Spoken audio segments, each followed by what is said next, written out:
is our business day. Hello and welcome to the Global Business Group, where we aim to unlock the potential of international business, providing huge global business solutions internationally.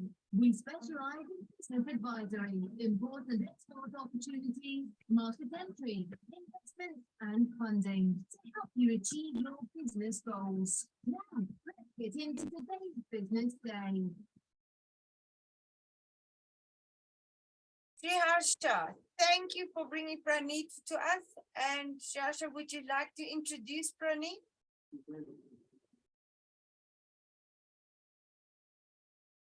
Shri Harsha, is he there? Okay. Is Praneet with us there? In the room? Yep, Praneet is here. Yeah, I'm here. Okay, Praneet, Uh, no problem. Let me I'll do a introduce- self-introduction, not a problem. Praneet is the co-founder and CEO of Gracie Solutions, which is focused on building cloud cost optimization solutions called Costwise.ai. And Costwise is a cloud cost-saving platform that reads and predicts your cloud spending by looking at historical consumption and billing. Praneet, I'd love you to have the floor, and would you like to share screen with us? So that I Yeah. can stop share the screen and give you an opportunity to talk to us. Yep, I'll share my screen and then I'll start as well. Let me know if everyone is able to see my screen. Yeah, sorry, I think I just got disconnected for some reason. No worries, Shri Harsha, I introduced your guest. Oh, nice, wonderful. No worries. Thank you. This Yep. is looking good. You can continue. Yeah, so for everyone, hi, I'm Praneet Chandra. I head this product called as Costwise.ai. And what we are trying to do is we are trying to help businesses reduce their cloud costs, right? So there was a time then everyone used to be on-prem running their servers, and now in last decade, everyone has literally moved to clouds. And what people are figuring out, is my cloud bill really more than the earlier data center bills I used to get? Or is my hosting really getting expensive? Or is my cloud cost is really getting expensive? And that is where we come in. We are a product company, very few elements of services into it. It's a fully automated product that helps you reduce your cloud costs and really optimizes the performance as well.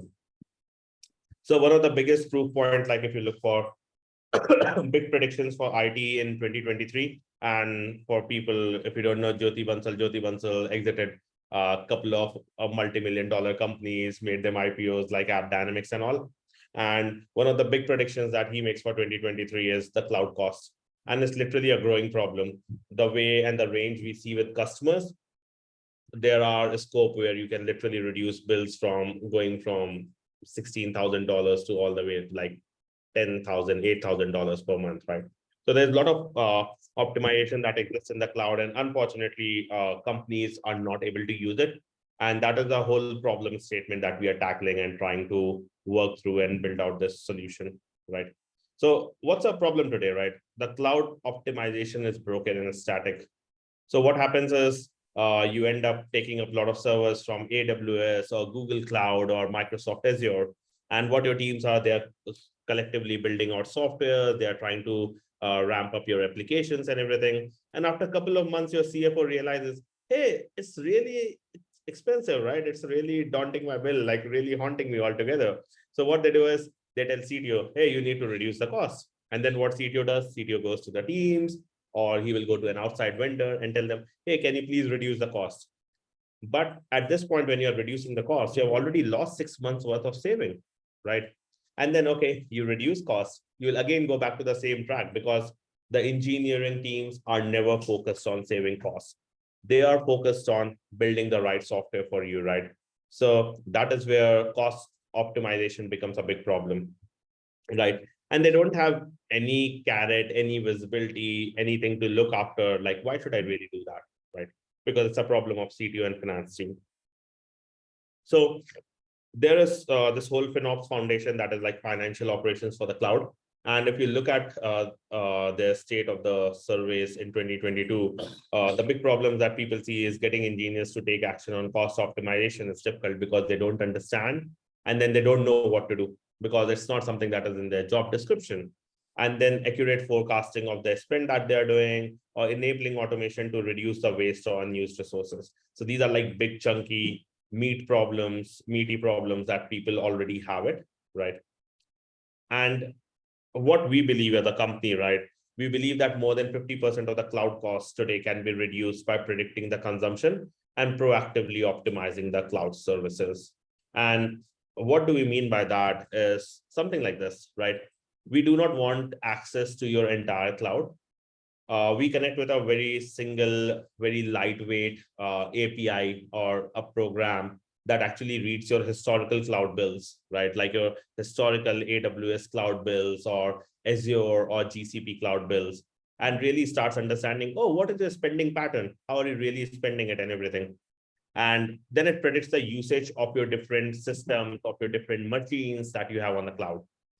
And when we take up this data, we have got our own proprietary AI algorithm that is basically does the real-time automations to optimize costs. So basically it understands, oh, this is a particular system that you have bought, but you are actually using it 50%. So why do you really need to pay for rest of the 50%? So it automatically downsizes those boxes. So you can consider you bought a gaming laptop and all you do is look at emails onto that. It's not optimized, right? All you need is a Chromebook or your phone would be good enough for checking out emails, right? So that is where we help companies to really reduce their cloud costs by understanding what is a pattern of different factors and everything, and really help them to bring out that cost. And we don't do it one-time basis, right? This is a continuous process that our software keeps on doing, right? Keeps a watch on your different budget and financial metrics. Is it really going above the threshold? And really takes on all the actions preemptively without having to do any manual work. So that's how we make it simple. On the UI side, it looks very simple, single dashboard. It's really complicated, a lot of heavy lifting, and we do it on the back behind the scene altogether. Yeah. So our offerings are threefold. The first one is instance optimizer that actually optimizes your computation that happens on the cloud. So imagine you are crunching the large scale data to build out a customer segment, or you are trying to create a purchase predictions and everything. So you tend to use a lot of computation on the cloud. So we auto scale and allocate resource based on your usage prediction that we do. The second thing is the zombie resource management. Zombie resource management is something like, oh, I've created multiple clusters of compute and everything. Now I'm not using it. And you totally forget about it, right? Oh, when should I don't know if I'm using it. And those all the state of flux. So we literally look at what is getting utilized, what is not getting utilized. Anything that is underutilized can be taken away. So we automatically do all that management, auto stop, shut down, and reload as such. Plus the second thing is, since people are moving more and more to multi-cloud or multiple accounts as such, it gets very difficult to understand that holistic cloud cost across AWS, GCP, Google Cloud, and Azure. So we build out a single dashboard that basically looks at all your different compute costs, different storage costs, different database costs, and everything. And it also generates the tag, oh, this is a high frequency, must be something that is getting used frequently, or must be a critical system versus non-critical systems. It automatically uses those tags to segregate all of that out, right? So these are our three offerings within the product. And our target market is generally CTOs, VP of engineering and finance team in any of the tech companies or any company that uses cloud, right? And we generally look for cloud spend should be greater than $1 million, right? It's not like that we cannot work with companies less than $1 million cloud spend. It's just like the optimization volume would be low. It would be 10-20% as compared to 30-40 or 50%, right? And the industries that we are looking at are the companies that do heavy lifting on data. That could be any of your manufacturing companies, any of your big retail companies, import, export companies as such, who have got a lot of computation workload, software as a services company, and gaming companies. Right? And the geography where we target is right now EMEA and APAC. So that is where we are focusing on, right? And APAC is everything in Asia Pacific minus India. because we cannot offer the same services to India due to some regulatory restrictions in terms of cloud consumption and selling, buying and selling. Yeah. And one of our early success story comes from HCL. If you know, HCL is fourth largest IT service provider, originally from India. And we went and worked with Mr. Sham. He runs something called as Career Shaper. This is a product within HCL called focusing on learning management system. And we literally reduced their AWS costs, $20,000 per month to $10,000 in 2 weeks, right? So a system went into it, kicked off the action, and their AWS bill at the end of the month was reduced literally by 50%. And we have a testimonial for it as well. We are also working on a couple more customers that are in pipeline. My Pura Vida is a D2C brand focusing on health and wellness. We have an influencer management platform called as Cofluence. And the third company, PKI, is based out of UK. So these are all the three companies that we are right now working on and working with as such. Yeah. Any questions? That's it. My presentation was short. Happy to take any questions at this point of time. Yeah. Thank you so much, Praneet. That was most interesting. Yeah. So tell me something, would this, so your main target market was mostly Europe? Yeah. Am I correct? Yeah. Would you look at Africa at all? I won't mind looking at it at African continent as well. Yeah, so that should be fine. The only restriction till date we have faced with is buying and selling in India, the cloud instances, because of some regulatory restrictions due to Indian government. But rest of the countries are pretty much open, including rest of APAC and even Africa as well. Yeah. Okay, and you've already researched the restrictions in Africa, huh? Yeah. Do you have any, this is Dirk, do you have any minimum budget requirements?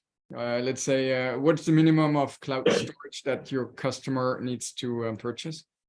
So they do not purchase anything. So I will tell you something. I will give you a story. So imagine your current cloud bill is $1 million a year, right? I will help you save 500K out of it, right? So your effective AWS bill becomes 500K, right, per year. Now, the saved 500K, that is where we charge 20% from the customers. So basically, the money that you were giving to AWS, instead of giving that whole 1 million, now you are just spending 600K or 700K along with us, along with us. Yeah. Okay, so that's how, yeah. That's an easy spend. Yeah, exactly. And the thing is, this is not a money that you are giving for a future growth. This is exactly like finding a lost money at home, right? Oh, I found a $100 bill, right? It was lost somewhere at home. And now I don't mind giving it to anyone, right? Yeah, I take $10. I don't really care. So that's our model. There's nothing called as upfront payment. Based on the savings that we can do, we'll do a full POC, basically, proof of concept, where we'll connect with your cloud instance, look at all the savings, we build out a whole proposal, what kind of savings will happen for you and everything, how we'll do it, what is the timeline. And once the customer agrees to it, that is where we go into and like, okay, we will save you $1 million. Can you give us 250K? Right, makes it easy. Okay, interesting, nice. Paid up front. Stephen, you had a question for Praneet? Yes, I have a question. What kind of industry you focus on? Because I saw that the Taiwan in use the cloud, their solution use a hybrid cloud solution to meet it. But your AI solution can help the customer to save the 50%. I think this is a good solution. So I want to know what kind of territory you are focused on. Thank you. So we are focused on any companies that run on either on Amazon Cloud, Google Cloud, or Microsoft Azure Cloud. So we work on all these three major cloud providers right now. We have plans for other cloud, like getting into Alibaba and others, but like it will take us time, right? Like right now, we think there's enough market potential that sits between these three clouds, and we would like to first tackle that. And in terms of exact market, any company that runs on any of these three clouds, right, they are our customer, right? We do a lot of qualification in terms of once we understand what is their spend on cloud and everything, and that's how we work with them. So it makes it easy for them. Yeah. Yeah. Thank So you. just to answer Stephen's further question, right? So basically, how the team works is that first they're going to assess basically what is the cost that you're incurring on the cloud. Okay. So, and the next process is that based on that, then they're going to suggest this is how they're going to reduce it, and this is what their fee is all about. So that's how the whole process is. Understood. Thank you. Casey, you had a question? Yes, two questions. You had mentioned that the target would be those who are spending $1 million at least per year. Yeah. The examples you showed were quite a bit under that. Is that ones that you're still willing to take on, or you prefer to now target the higher ones? Yeah. So right now, since we are starting, right, it's been a quarter plus that we are working on. So the customers that are $1 million plus in annual spending, right, we can achieve a savings up till 50%, right? With the lower customers, it's a bit tricky to get that 50%. We have been successful in a couple of cases, but in a couple of cases, been like 10 or 30% savings as such, right? So that is where larger the spend, it is easier to save for you, right? It's the other way. It's the way. So generally, that's a ICP that we would like to play. But yeah, as I said, right, we welcome customers of all shapes and sizes to understand, right? There might be some, like we even worked with a customer, their AWS bill was $2,000 a month, like just $24,000 a year, but we could reduce it to half. So if you figure out potential, yeah, it's great. The only thing for us is with a bigger spend is our revenue gets better, right? So that is where we think like, oh, that should be our ICP, but eventually, right, you get there slowly, not on day one. Yeah. Sure, makes sense. And then just wondering about North America market. Are you looking there, or are there reasons you can't? So we are open with North America market. The only thing is I feel North American market has consultancies, like a lot of consultancies, not really software companies that do that, right? But we want to take one step at a time. So we will be open if there's an inbound interest that comes through North America or something, but not like actively pursuing in that territory, like not trying to do external sales. Yeah. Okay, got it. Thanks. Tajay, up next, you had a question? Thank you. Yes, I have. The target audience that I remember in one of the slides was the cloud service providers. Isn't that conflicting with their interest, because you are attempting to get lower resources from them, and their revenue will drop when they work with you and suggest this to their clients. How is this working? Yeah, so I will give you an idea. So I'll paint the picture to you how it works, right, in this world. So Amazon, let's say you take up Amazon Web Services, right? You have got all the cloud services and everything running. Amazon will come to you and say that, hey, I can give you all the visibility where you are spending and everything, right? But they would never come in and tell you, okay, how you should really change this business logic or the underlying code or the software to really make it performant.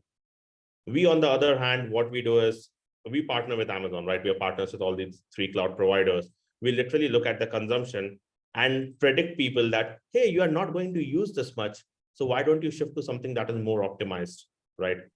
So it's a same analogy I would pick up, right? If there's a single person, do you really need a truck to transport them, or can it be done on a bicycle, right? So when you need a bicycle, use bicycle. When you need a truck, you should use a truck. So it works both the ways. And all the 3 cloud providers are very receptive to it, right? At an early stage, where they face this problem because their customers ask them like, hey, can you connect us to a company that will help us understand why we are incurring so much bill? Because they might get churned as well from these cloud providers. Imagine if on-prem data center, I'm having a bill of 500K and I go to cloud and suddenly it's $1 million. So I'm going to leave Amazon and go back to my old data center, right? So Amazon also wants to protect their interest, or Google Cloud or Azure wants to protect their interest in long run. So they try to restrict themselves also. Yeah, okay, go for some of these cost optimized. That's the whole reason why they even give out credits and everything. So we even work with these top 3 cloud providers to even help people with credits as well, wherever needed. Yeah. And you already have agreements with Amazon. You are partnering with them. Yeah. And how about the geographies? Are they revoking your services in the geographies, for example, for Turkey? for Turkish goods automatically, or is that on purpose? So the way how Amazon partner network works is a partner can work across the world, right? But we are affiliated towards India partner network, right? So they first push us through the Asia Pacific region and everything, and then they push it through other region as such, like Turkey and all. But yeah, worldwide we can work with any region. There's no restriction for us. Yeah.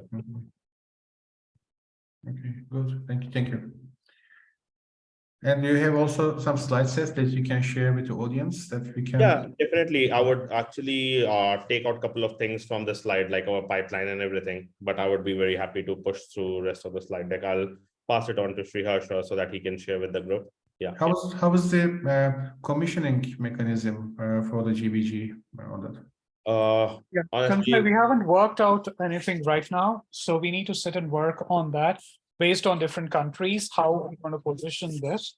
So probably it would be case on case basis. So let us work out a business model around this product, and I'm happy to work with you in order to do that. Okay. Thank you very much for that. Yes, Sriharsha and Praneet, you definitely need to, once you have it ready, you need to put it up as a business opportunity. So that goes onto the opportunity sheet. And of course, this type of thing will then be discussed during the opportunities breakout room time. yeah. And I think Thank please you. try and have it up before next week so we can bring up the topic again as a refresher of what he was showing us this week. Yeah, so what I'm going to do is I'm going to present a business model around this. So, and we will Yeah. take it from there. Okay, great. Anybody else got a question for Praneet? Sorry that my video is off, it's on the blink. And no further questions. So then I'm gonna go back to my share screen.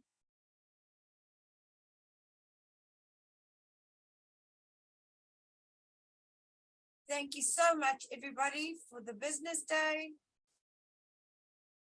Please subscribe to us on YouTube. You can click on www.youtube.com, globalbusiness.group _official, and share the link so we can spread the word.